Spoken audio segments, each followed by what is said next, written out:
The National Desk, America's News, now.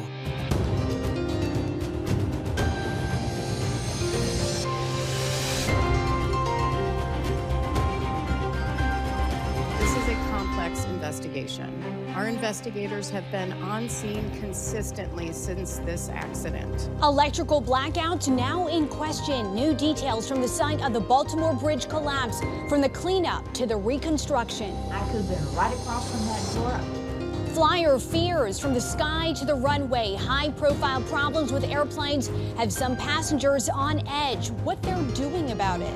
Could we build a technology layer that could help mitigate the next Parkland South shooting? And that's exactly what we took to market. Turning to AI to keep schools safe. States now considering the controversial tech to detect guns, how it works. From the nation's capital, this is the National Desk, America's News Now. I'm Dee Dee Gatton. Thank you for joining us on this weekend edition. We take a look at the big headlines of the week, and we look ahead at what to expect, starting with the 4 big stories we've been following this week. TikTok trouble. A group of creators sues the U.S. government over a law aimed at forcing the sale of the app. Why they say the legislation stifles their free speech. Summer surge. A new variant of COVID has taken over a third of cases. What experts are saying about its potential spread. Unhappy homeowners after purchasing a place. Buyers say they're struggling to make their mortgage payments. The startling percentage who say they regret their purchase. But first, a major shift in policy for President Biden. The latest development in America's trade war with China and how it could impact your money. This week, the White House unveiled new tariffs on China imports of electric vehicles and batteries. As the National Desk Matt Gelka tells us, the trade war with China could also be a political play for the election. You're not competing. It's not competition. It's cheating. Cheap electric vehicles, batteries, chips, and materials coming from China will be hit with new tariffs. The president touted the new fees as a way to build up made in the USA industries, focusing on electric cars that can be built domestically instead of cheaper imports that could hurt American business. We're never going to allow China to unfairly control the market for these cars, period. Tariffs on electric vehicles will go from 25% to 100%. Semiconductors and solar cells will double from 25 to 50% tariffs. Some medical supplies will jump to 50% from 0%, and some Chinese steel and aluminum will be hit with a 25% tariff. About $18 billion of annual Chinese imported goods will be impacted. He wants to put a big tariff on China, which is a suggestion that I said, where have you been for 3.5 years? They should have done it a long time ago. The new fees expand on tariffs Donald Trump put into place in 2018. Then candidate Joe Biden criticized the tariffs when he ran for the White House. Both the president and former president are trying to emphasize domestic production as they head into the November election. China expert Gordon Chang says politics are at play with the announcement of the tariffs now. It's really good that the U.S. is increasing tariffs on China's green goods. But if President Biden were serious, he would have done this a long time ago. The fact that this is so close to the November election really casts doubts on his motivation. Tensions were already high between the U.S. and China before the latest tariffs intensified the trade war. China's Commerce Ministry opposed the hikes and said the country would defend its interests before urging the Biden administration to, quote, correct its wrongdoing. For the National Desk in Washington, I'm Matt Gelka. Developing now, 8 TikTok content creators have sued the U.S. government. President Biden recently signed a law that would ban the social media platform nationwide if its China-based parent company doesn't sell its stakes within a year. Attorneys for the creators argue the law violates users' First Amendment rights to free speech, echoing legal arguments made by TikTok in a separate lawsuit. We are also learning new details about the deadly March collision of a cargo ship into Baltimore's Francis Scott Key Bridge. The National Transportation Safety Board's preliminary report says the dolly had 2 electrical failures before the crash, as well as 2 blackouts a day earlier. A loss of power led to the massive vessel losing both propulsion and rudder control just before it hit the nearly half-century-old bridge. 6 construction workers were killed. In an effort to keep the nation's aging power grid working at its best, the Federal Energy Regulatory Commission has voted in favor of a new rule. The vote is the most action taken on transmission policy in more than a decade. Without this sort of action, the nation wouldn't be able to handle increased demand and extreme weather. This new rule aims to make it easier to build high-voltage electrical towers to deliver more electricity and clean energy to the grid. Safety issues with Boeing planes have become a PR nightmare for the company, stirring up fears for flyers. The National Desk, Angelo explains. Flyers are becoming detectives, going through their booking information to find out the maker of the plane. A recent poll revealing Americans will pay more to avoid flying on a Boeing plane. But is that fear backed up by facts? Dramatic, frightening video of Boeing planes, this one operated by FedEx, skidding, sparking on the runway. Stunning video capturing a door plug after it flew off, setting off fears in flyers with no connection to these flights. What story is going through their heads? Could be me. You know, that could be me, and I could be the one sitting right there. I could have been right across from that drawer. I could have been sucked out. A 2015 poll found nearly 40% of Americans have some fear regarding flying. Flyers who come to Dr. Lee Richardson for help. A lot of people I've worked with on fear of flying, and most of them don't know where it came from. Fears are escalating as safety mishaps are taking off. On TikTok, users posting videos with the hashtag, "If it's Boeing, I'm not going," along with video like this. Hey, so what's up with planes? So we did some digging to find answers, landing on this new report from the IATA, a trade association for airlines, tracking 37 million flights in 2023, finding 2023 was the safest year for flying. Here's how the NTSB responded when asked if it's safe to fly on Boeing MAX jets. Our aviation system is the safest in the world. We are the gold standard for safety in our airspace. As for Boeing, numerous reports indicate by March of this year, the number of Boeing incidents involving passenger flights this year is in line with previous years, according to media reports. Right now, Boeing is under investigation tied to its safety practices, but overall, the FAA handles an average of 45,000 flights a day. We're talking 2.9 million passengers. Nearly all take off and land without any issues, and many of those planes are made by Boeing. In Washington, D.C., I'm Angela Brown. Ahead of the busy summer travel season, new Federal Aviation Administration numbers show the nation's airports are still short roughly 3,000 air traffic controllers. The FAA currently has more than 11,000 controllers who are fully certified or are at a stage in training where they can work alone. Staffing plans show about 14,600 controllers are needed. The FAA hopes to hire at least 1,800 new controllers by September. A health alert over the new COVID variant. Experts expect KP.2 to possibly surge this summer.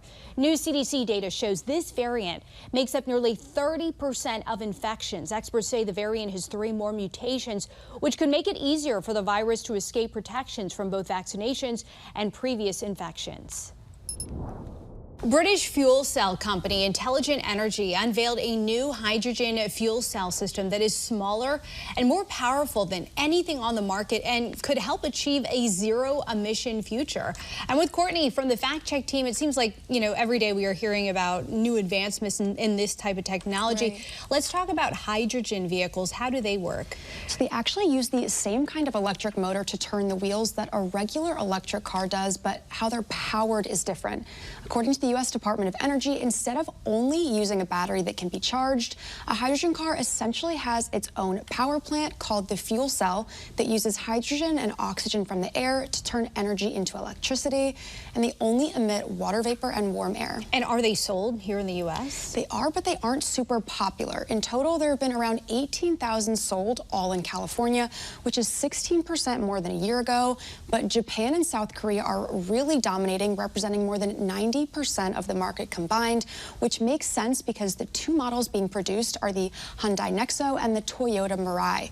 I do want to note that Honda is releasing a new model this year, but it'll only be available in California because it's the only state other than Hawaii that has public hydrogen refueling. All right, interesting. Courtney, thank you. And for more on this Fact Check team topic, stick around. Courtney will be back later with more on electric vehicles. Focusing on your money, nearly half of new home buyers say they are struggling to pay their mortgages on time. According to a study by real estate experts at Clever, 82% said they regret buying a home or that it didn't improve their happiness. Although 68% say they're happy they purchased when they did due to the current housing market. Clever noted that they weren't surprised by the outcome because half of the homeowners said they accepted a higher interest rate than they were expecting. Just ahead here on the National Desk, helping injured officers. This police week, a nonprofit founder explains how you can help honor those hurt in the line of duty. Plus, schools boosting security using artificial intelligence. How parents feel about the tech being used to protect their kids.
In the last 2 years, more than 100,000 police officers were attacked in the line of duty. This week, during National Police Week, Americans are honoring the lives of law enforcement who gave the ultimate sacrifice while serving their community. Joining Jan Jeffcoat to discuss is retired Las Vegas police lieutenant and founder of the Wounded Blue, Lieutenant Randy Sutton. I want to read off a few statistics from your organization, and this is based on 2023 stats. 79,000 officers were physically assaulted in the line of duty, 378 shot in the line of duty, 137 officers died in 2023.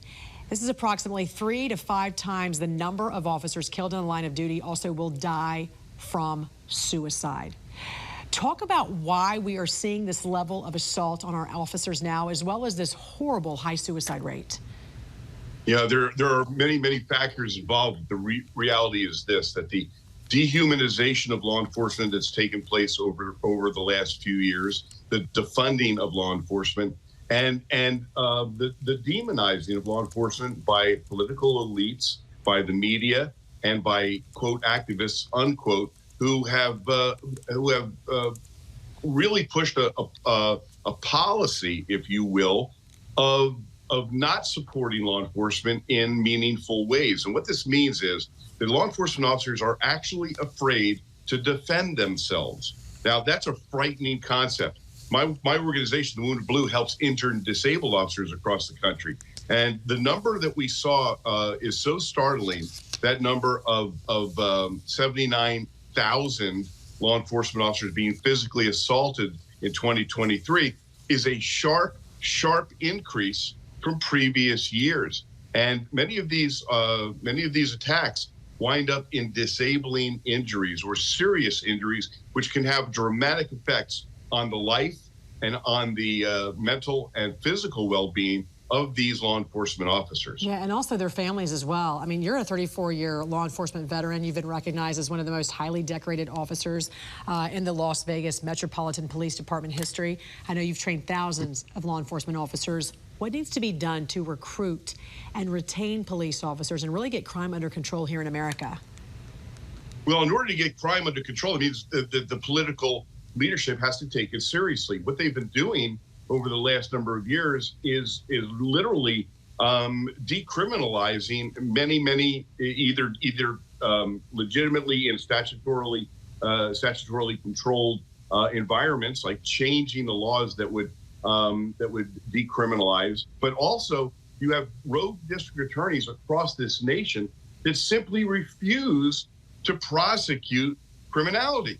It's literally dismantling the criminal justice system as we watch, and the law enforcement community is so frustrated because they're literally being told to stand down. And I think it's really important for the American people to understand this, that the law enforcement officers who are serving their communities will never stand down. They will always continue to serve. But what is happening is these officers are literally being prosecuted in many of these jurisdictions for simply defending themselves. Yeah. And so that puts a chilling effect and causes more and more death and injury to law enforcement officers. So really, this is up to the political leadership to take crime seriously, to take their oaths seriously, and defend the people that not only serve, but the people of this nation. Which is why it's so important for National Police Week for us to honor those who serve and protect Americans every day. And your organization, the Wounded Blue, helps the physical and mental needs of these wounded officers. So what services do you offer, and how are some of country music's biggest stars helping you raise money? Well, we offer a lot of services. My entire team is made up of police officers who have been shot or stabbed or beaten or run over or faced serious psychological injury, but came out on the other side.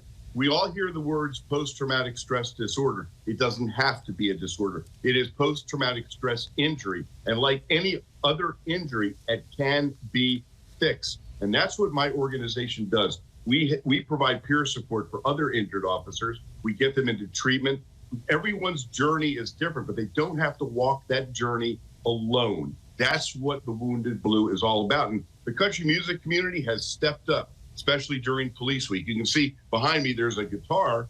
Well, some of the biggest names in country music have signed guitars to help raise money for injured officers that are supporting the Wounded Blue. I'm talking about Lori Morgan, Dierks Bentley, Vince Gill, Tanya Tucker, some of the biggest names. And people can go to Guitars for Cops. That's guitars, the number 4cops.com. See all the country stars. They are amazing.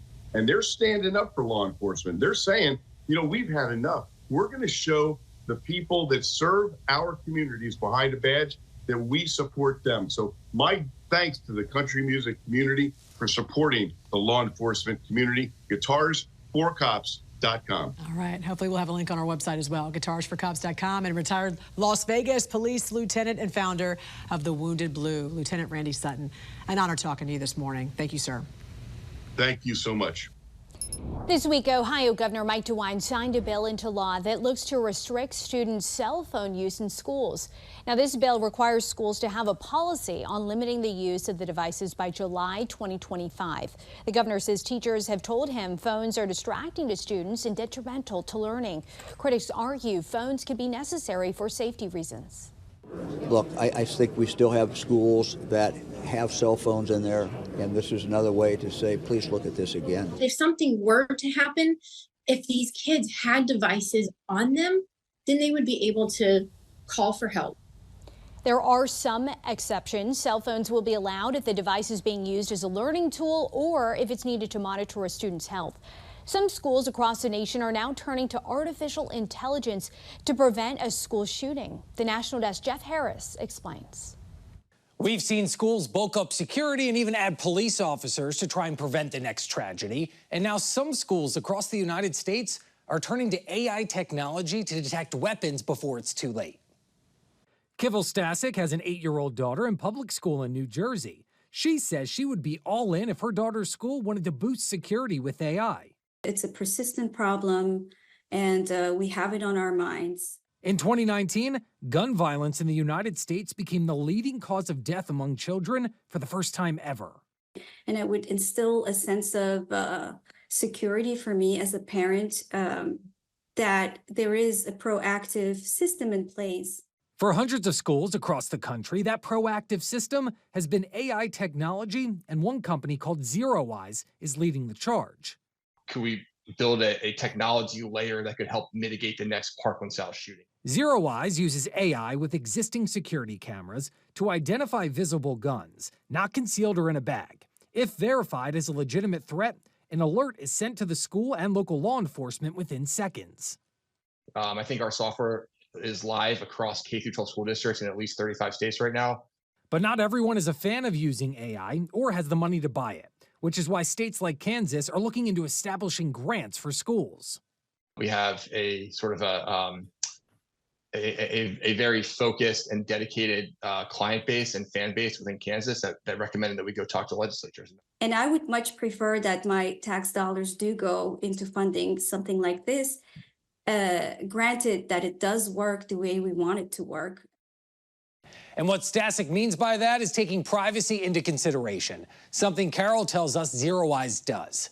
The company doesn't use facial recognition, only weapons detection. The only time a person's face would be recorded is during an active shooter situation. I'm Jeff Harris reporting from Washington. Still ahead here on the National Desk, a license plate loophole, controversy brewing over undocumented migrants registering vehicles in Florida. Plus, a community coming together to reunite a mother and daughter. How a study abroad trip turned into a 3-month stay for one Ukrainian student.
The National Desk team of reporters is bringing you the headlines from coast to coast. We're taking the pulse of America, and we start in Pensacola, Florida, where illegal immigrants are able to get a license plate without a driver's license because of a loophole in the state law.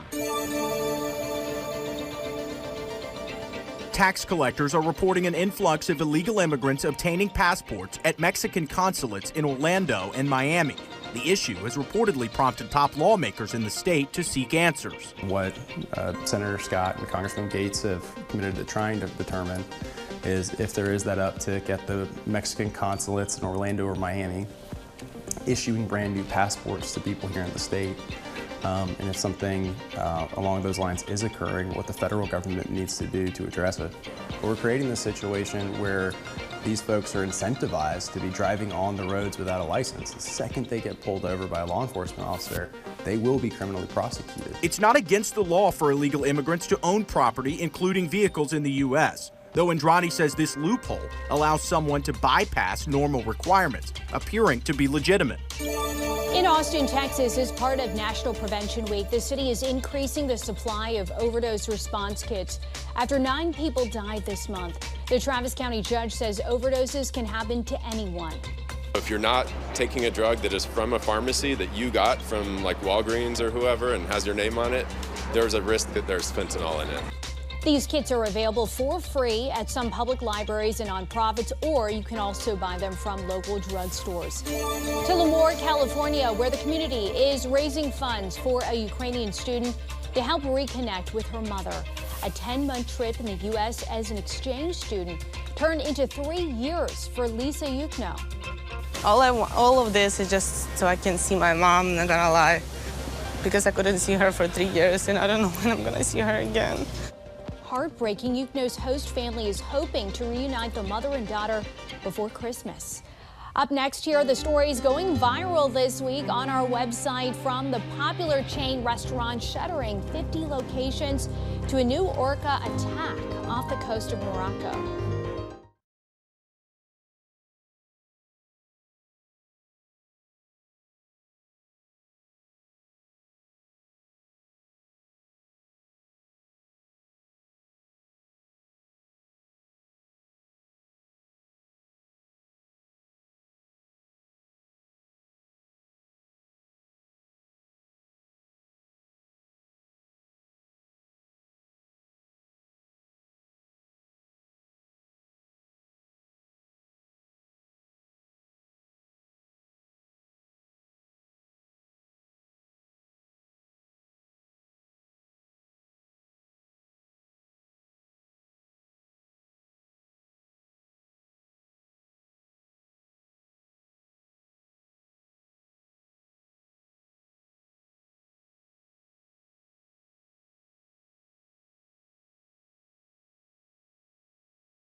Taking a look at the top trending stories on our website right now. Earlier this week, Red Lobster shuttered more than 50 locations overnight. The seafood chain, which has 650 locations across the U.S., is reportedly filing for bankruptcy. Rust movie set armorer Hannah Gutierrez-Reed is appealing her involuntary manslaughter conviction. She was found guilty back in March in the deadly shooting of cinematographer Helena Hutchins. Last weekend, a group of orcas sank a boat in Moroccan waters in the Strait of Gibraltar. A passing oil tanker was able to rescue the 2 passengers on board. Those stories and much more available right now at thenationaldesk.com. 8 years of exhaustive research have led to the confirmation of a masterpiece by Angelo. The painting, The Last Judgment of Geneva, bears striking similarities to the Sistine Chapel. Although he did not sign it, Angelo placed an astonishing self-portrait in among the 33 figures in the painting. It's believed to be the only oil-on-canvas painting in existence by the master of the Italian Renaissance. Ahead in our next half hour, cutting costs. Walmart is making major changes to its workforce. The layoffs and relocations underway at America's largest private employer. Plus, an improved version of ChatGPT has been released to the public. The model's new capability supported in 50 different languages. You're watching the National Desk, America's News Now. You can catch us live weekdays from 6 a.m. to 11 a.m. and 10 p.m. to midnight Eastern Time, and anytime online at thenationaldesk.com. We'll be right back.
The National Desk, America's News Now.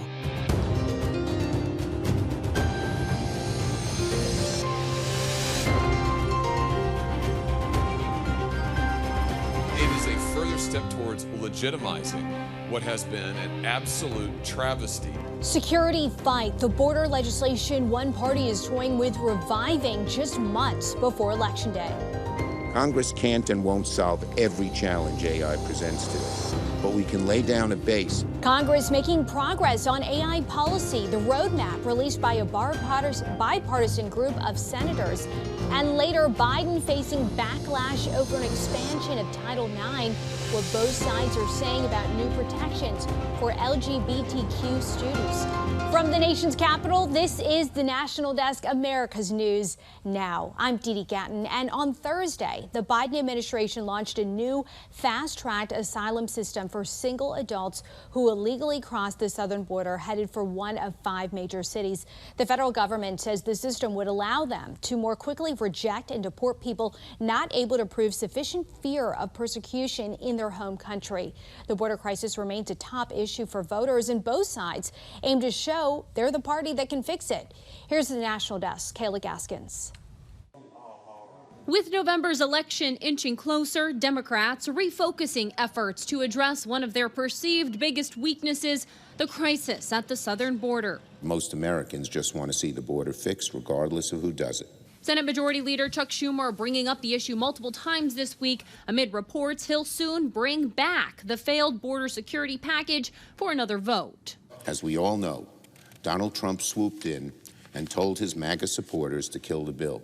Many Republicans, including Texas Senator Ted Cruz, say that bill is deeply flawed, vowing to oppose it again. This bill, if passed, would make the problem worse. It puts into law Joe Biden's open borders. It codifies catch and release. It gives work permits to illegal immigrants. It gives taxpayer-funded lawyers to illegal immigrants. At the White House, President Biden reportedly planning to take executive action. According to the New York Post, Biden's executive order will shut down the U.S.-Mexico border when migrant crossings reach 4,000 a day. And in an effort to modernize the documentation process of the millions of migrants here illegally, the Biden administration preparing to roll out a controversial pilot program giving out federal ID cards to migrants. The idea that the federal government would provide valid IDs to people we know are here illegally is ridiculous. Senator Josh Hawley introducing a bill to block the program,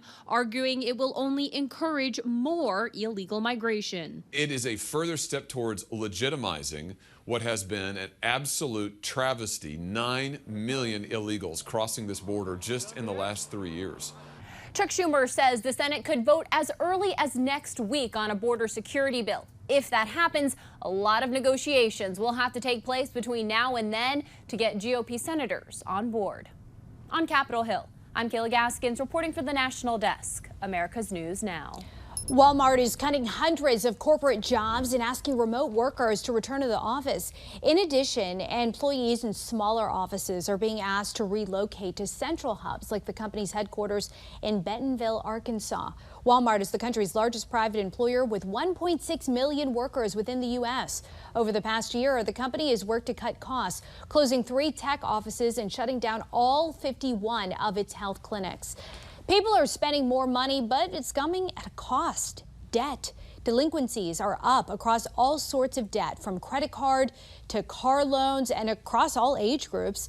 The percentage of credit card balances in serious delinquency is also at its highest level since 2012. While overall debt grew by 1.1% during the first quarter, most of that comes from mortgage balances, which most experts consider good debt. OpenAI has launched a new version of its artificial intelligence model, ChatGPT. The improved model can have real-time conversations with users in more than 50 languages. It's also twice as fast and can view your photos, your screenshots, and documents and talk to you about them. The company says the new model is available to everyone for free. On Capitol Hill, a group of bipartisan senators is urging Congress to take action on artificial intelligence. 2 Democrats and 2 Republicans released a roadmap for AI policy in the U.S. Senate. It asks Congress to invest $32 billion in AI over the next 3 years. The money would go towards researching, developing, and safeguarding the technology. Bottom line, Congress can't and won't solve every challenge AI presents today, but we can lay down a base of smart, bipartisan policy proposals guided by both urgency and humility, and we can do so this Congress. The lawmakers say the roadmap follows months of discussions with AI policy leaders. This week, President Biden announced new tariffs on China for electric vehicles and chips, just as America is in the midst of a startup boom. Joining Jan Jeffcoat to discuss is Vice President of Economics and Trade at the Cato Institute, Scott Lincecum. How much added costs will this put on some Chinese imports, and how do these new tariffs impact our trade war with China? Well, we probably won't see that much of a change for costs or for the trade war, because we're not really talking about a lot of goods, maybe around $18 billion or so. Tensions were already pretty high. We already had a lot of tariffs on a lot of this stuff. The United States really telegraphed this move for months. Secretary of the Treasury Janet Yellen was in China complaining about overcapacity and warning about these tariffs. The politics of China and the United States are very clear. So the Chinese government certainly couldn't have been too surprised by all of this. And then, on the politics, the Chinese have to be wondering themselves about whether escalating tensions right now is good for them in the long term, whether, they want a second Trump term or another Biden presidency. So you're saying this is much ado about nothing, and this was all a political ploy? Because what is this? Well, there's a lot of politics at play here, at least in the near term, because we already have all those tariffs in place and the imports are pretty low. But in the long term, we do have some reasons to be concerned. The first is an outright ban, effectively, is what these tariffs are because they're so high. Well, that means you're blocking a really big and really low-price seller of things like electric vehicles and solar panels and other goods. That's going to probably keep prices of EVs and other things in the United States higher than they would have been without these really high tariffs. It's going to let remaining sellers in the U.S. market, American companies or foreign invested companies, they're going to be able to maybe raise their prices or at least not lower them. So that's not great. Second, the Chinese will probably retaliate in some way, some small indirect way that could hurt American exports, could hurt investment. But I think the biggest thing here is uncertainty. The president is using a pretty dubious bit of trade law to jack up tariffs in an election year. That's going to cause, I think, investors in the United States to really wonder what the heck is going on in the global economy and with the United States being such a big player in it. I want to ask you about this article I was reading when it comes to the startup boom here in America, because in 1982, some 38% of American businesses were less than 5 years old. By 2018, only 29% were less than 5 years old. So the share of Americans working for startups fell. What would this mean for the economy if we started to see more of this startup boom happening? Yeah, it really seems like this is one of the silver linings of the pandemic, because since it began, we've seen a major increase in both sole proprietorships and startup businesses employing people. A couple of years ago, we thought this was a blip. We had to wait and see, but the levels have really remained elevated. So it really does look like this startup boom is happening. It's happening because of pandemic necessity, a strong U.S. economy, AI, remote work, people moving to different metro areas and the rest, and simply a desire for more freedom among people who really want to go out on their own and risk it all. This is really good for the long-term health of the U.S. economy. Startups tend to hire more people. They tend to be more innovative and productive. People just living and working and creating how they want can just be happier too. So it's a really good thing. We'll just need to keep an eye on it. And you can view the full interview plus more top stories online all the time at thenationaldesk.com. President Biden this week announced a 100% tariff on Chinese electric vehicles in efforts to protect American workers and businesses. I'm back with Courtney from the Fact Check team. Let's talk about electric vehicles. There's a lot of interest in that these days. How many are on the roads here in the U.S.? So I looked into it, and according to Experian, as of the end of last year, there are about 3.3 million on the road, up from 2 million in 2022 and 1.3 million in 2021.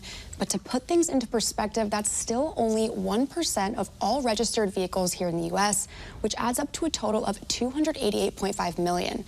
And I want to note that electric vehicle sales aren't decreasing. The growth rate has just slowed. All right. And what state has the most electric vehicles? That's a good question, and this probably isn't surprising, but California has been in the lead for number of cars and charging stations every single year since 2016. In fact, according to the U.S. Department of Energy, as of 2022, California has nearly 40% of the country's electric cars, followed by Florida and Texas. It feels like every year there are new models hitting the market. What's the most popular? So Tesla has dominated the market for years, but its market share has decreased. Take a look. You'll see back in 2019, it was nearly 80%, down to about 56% in February of this year. Ford has maintained a very distant second place in market share, but with new models and manufacturers like Rivian joining the scene, we could see a shift in popularity. All right, we'll wait and see. Courtney, thank you. For more on this Fact Check Team topic, including links to their sources, scan the QR code on your screen or visit thenationaldesk.com. New details on the Biden administration's expansion of Title IX. More than 20 Republican-led states are suing over the measure, which includes protections based on sexual orientation and gender identity. The rule specifically prohibits federally funded schools from banning trans students from using bathrooms. It does not address transgender students' participation in sports. they aren't looking at the bigger issue, which is women's opportunity and women's safety in their own spaces and their own sports. I think this is a great start. I would love to see a lot more protections for the LGBT community. And many of the states suing over the expansion have told schools not to comply, which could jeopardize their federal funding. Right now, several states are introducing legislation allowing chaplains to serve as counselors in public schools. Texas is acting as a test case after it was the first state to pass the law last year. Some lawmakers are pushing back, saying that chaplains don't have the same educational expertise as counselors.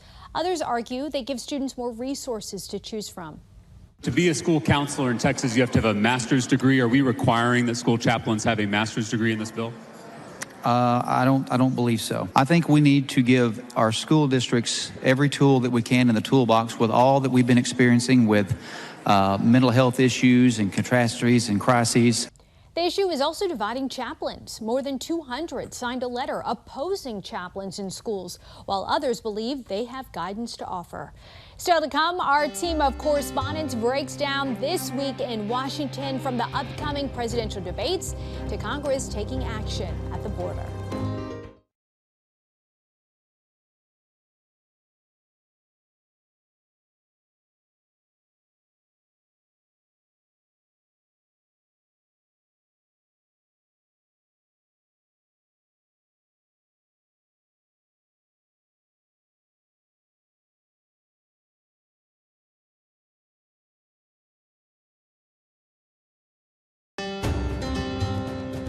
And welcome back. Our Washington Bureau covers the nation's capital every day, reporting on the important issues facing the country and how they impact you. Our team of correspondents is here to share their insights on the stories they've been covering.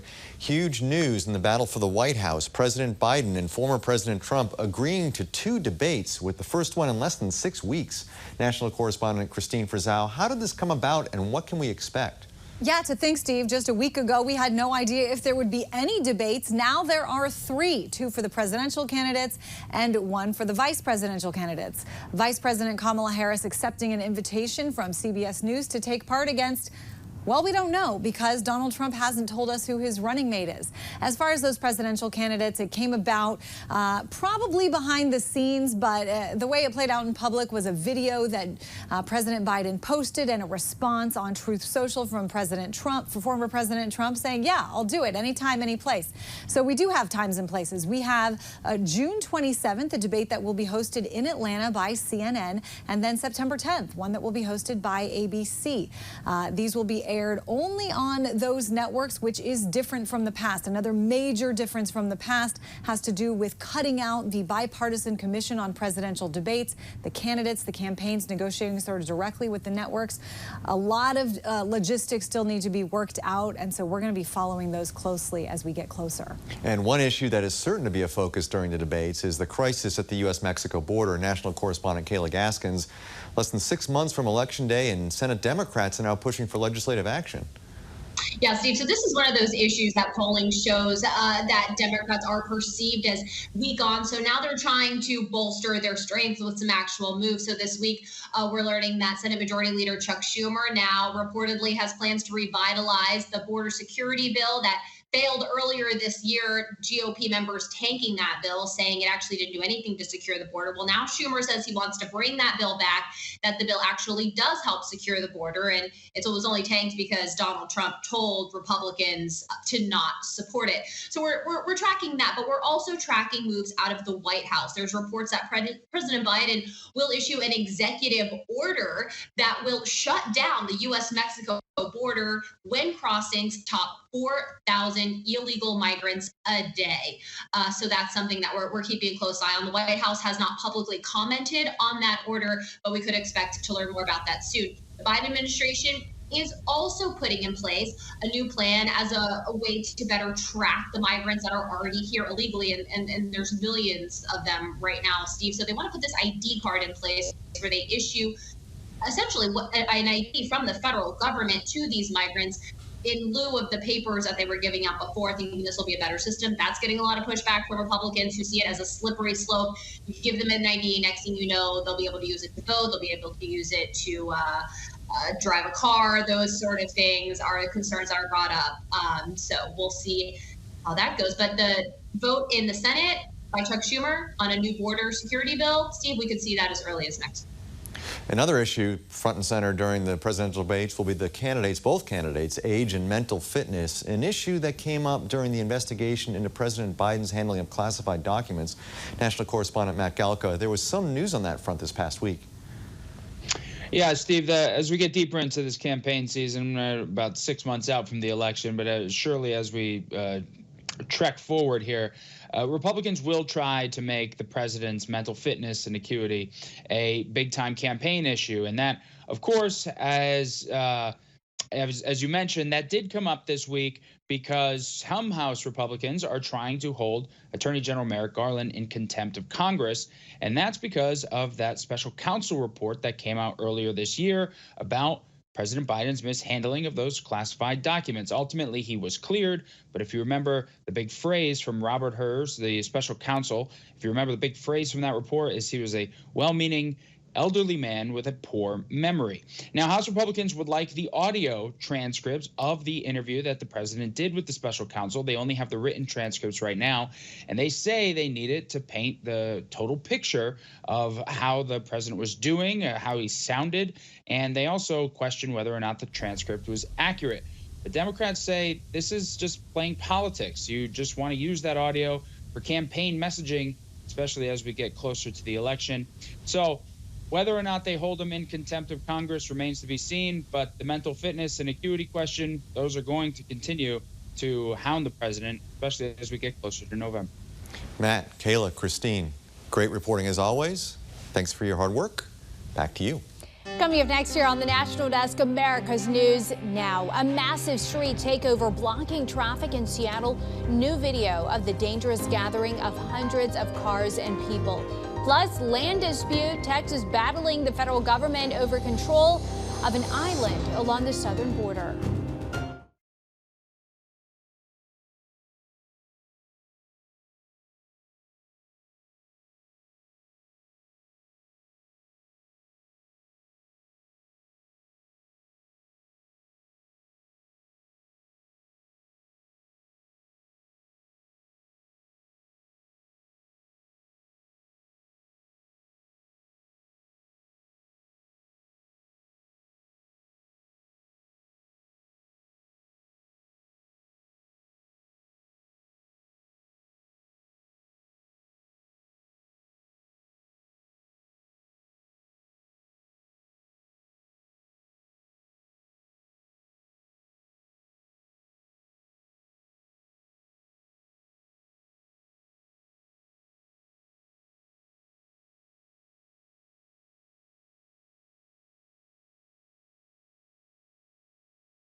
This is the National Desk, America's News Now. We have reporters all across the country in your neighborhoods covering issues that matter to you.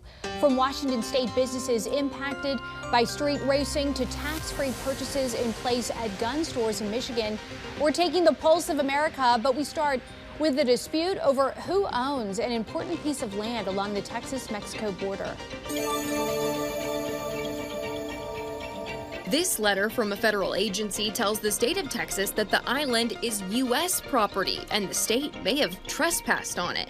Last year, the Texas General Land Office authorized the island to be used for Operation Lone Star. You see it being cleared here by Texas DPS. They say this island is so close to Mexico that it was often used by the cartels. There have actually been incidents where troopers have witnessed cartel activity just across the waterway. In the letter, they include this map from 1853, which they say shows the island is federal territory. They're calling on Texas to remove the land bridges that troopers installed and clear out the concertina wire. I spoke with Commissioner Buckingham again today, and here's what she had to say about that. This is just a malicious political attack. But again, if they want to fight, we'll fight them for it. We'll see them all the way to the Supreme Court. Just to be abundantly clear, do you plan to follow their directive and clear those bridges and that concertina wire? The wire's not going anywhere. They can come and take it if they think they can. I was putting up new signs about the governor's law of having tax-free safe storage devices. So safes, lock boxes, gun safes, gun cases, trigger locks. Yep, as of May 13th, firearm safety devices are sales and use tax exempt. Everybody wants to save money. And you can, thanks to legislation crafted by Senator Jeff Irwin. An opportunity for folks to go out and buy their safe storage equipment without having to pay sales tax. This legislation comes in the wake of Michigan's safe storage laws. Its purpose to not only increase firearm safety, but also make it a little cheaper for residents to follow the new storage laws. You know, sometimes, folks are struggling to, pay all their bills. And so we thought, if we're going to pass this new safe storage law, let's also give folks an opportunity to do so and to comply without having to pay sales tax on that purchase.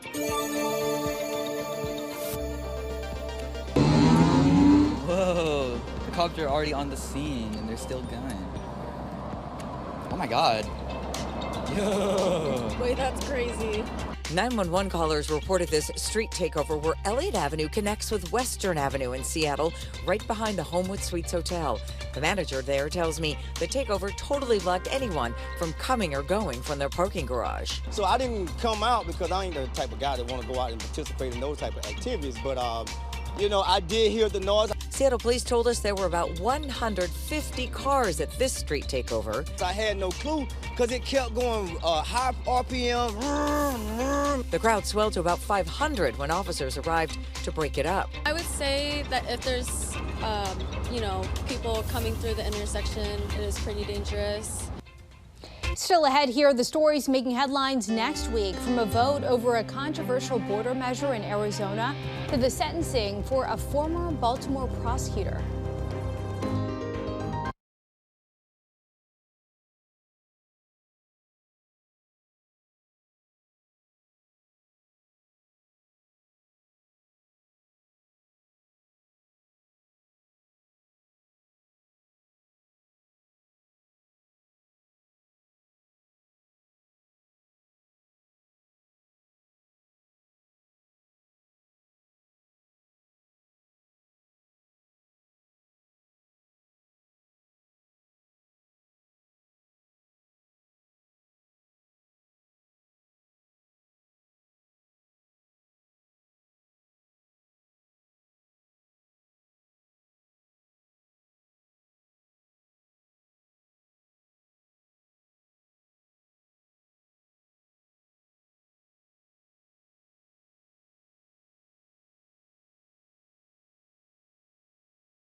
Looking ahead to stories making headlines next week, the Arizona Senate is expected to vote on the controversial Secure the Border Act. The measure would allow Arizona voters to decide whether to criminalize migrants for entering from Mexico between ports of entry. Meantime, in San Francisco, the man accused of attacking Nancy Pelosi's husband is set to stand trial. Jury selection in the state case against David DePape will begin Wednesday. He was already found guilty in a federal trial. On Thursday, a former top prosecutor in Baltimore is scheduled to be sentenced for perjury and mortgage fraud convictions. Prosecutors are seeking a 20-month prison sentence for Marilyn Mosby, while defense attorneys are asking a judge to spare her from incarceration.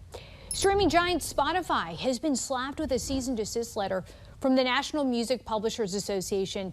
It's accusing Spotify of hosting content, including music videos, without having the proper licenses. It's now demanding it remove the unlicensed material or face copyright liability. A spokesperson for Spotify called the letter, quote, a press stunt filled with false and misleading claims. That'll be all for us on the weekend edition of the National Desk, America's News Now. Don't forget, you can catch us live from 6 a.m. to 11 a.m. and 10 p.m. to midnight Eastern Time. Check your local listings. You can also watch us online and catch up with the latest headlines on thenationaldesk.com. Thanks for watching the weekend edition of the National Desk. I'm Didi Gatton, and from all of us here, have a great week.